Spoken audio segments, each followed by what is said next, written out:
चौथी कक्षा की छात्रा हूँ। आज मैं आप सभी को एक कहानी सुनाने जा रही हूँ। आलसी लड़का। बरसों पहले की बात है। एक किसान का परिवार रहता था। उस किसान का एक बेटा भी था जिसका नाम था पिंकू।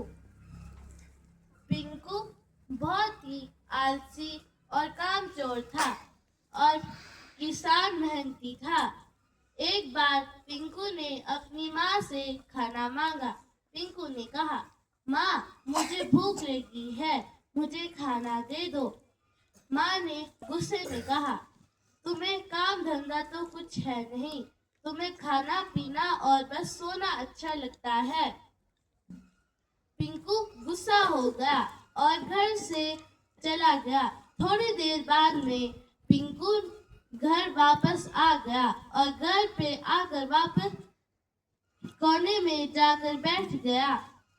किसान घर आया और बोला, पिंकू, माँ ने तुम्हें खाना दिया या नहीं दिया? पिंकू ने कहा, पिताजी, मुझे माँ ने खाना नहीं दिया। किसान ने अपनी पत्नी से पूछा।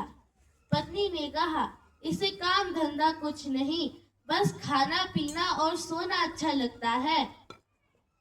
किसान दुखी हो गया। पिंकू खाना खाकर सो गया। फिर अगली सुबह किसान की पत्नी ने किसान से कहा, अगर खेत में जाओ तो पिंकू को भी अपने साथ ले जाना।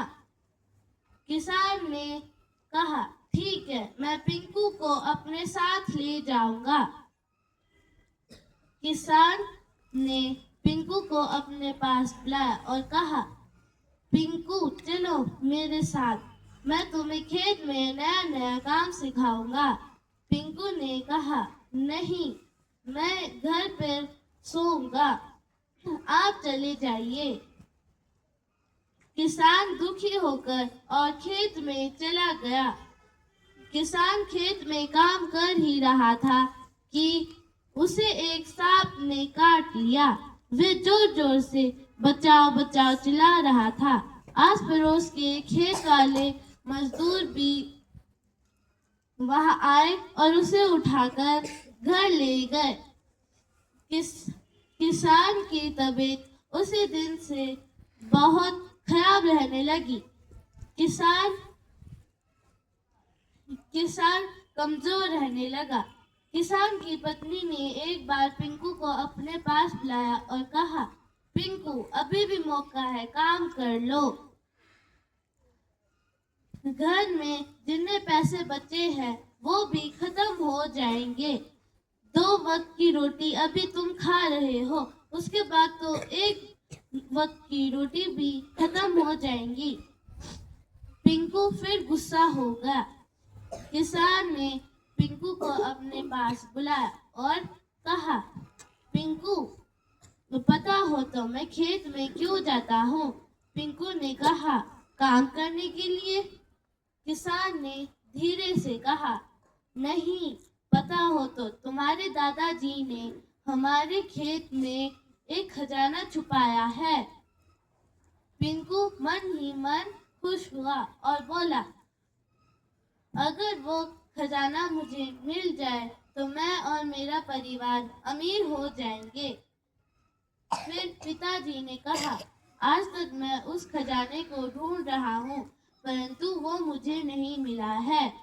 मैं चाहता हूँ कि अब वे खजाना तुम ढूंढो।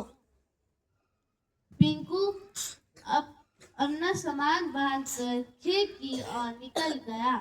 पिंकू ने पूरी जमीन खोद डाली, परंतु उसे खजाना नहीं मिला। फिर उसने बोला, अरे, जमीन तो मैंने खोद दी है, परंतु खजाना नहीं मिला। तो कोई बात नहीं, मैं अभी बीज बो देता हूँ। पिंकू ने बीज बो दिए और थोड़े दिनों बाद में पिंकू की मेहनत रंग लाई। उस खेत में इतनी अच्छी फसल लगी थी। फिर पिंकू ने कहा, चलो, इतनी अच्छी फसल लगी है, इन्हें काट कर बाजार में बेच आता हूँ। पिंकू ने लाकर और बाजार में बेच आया। पिंकू को इतने सारे पैसे मिले थे। पिंकू खुशी खुशी घर गया और अपने पिताजी को पैसे दिए।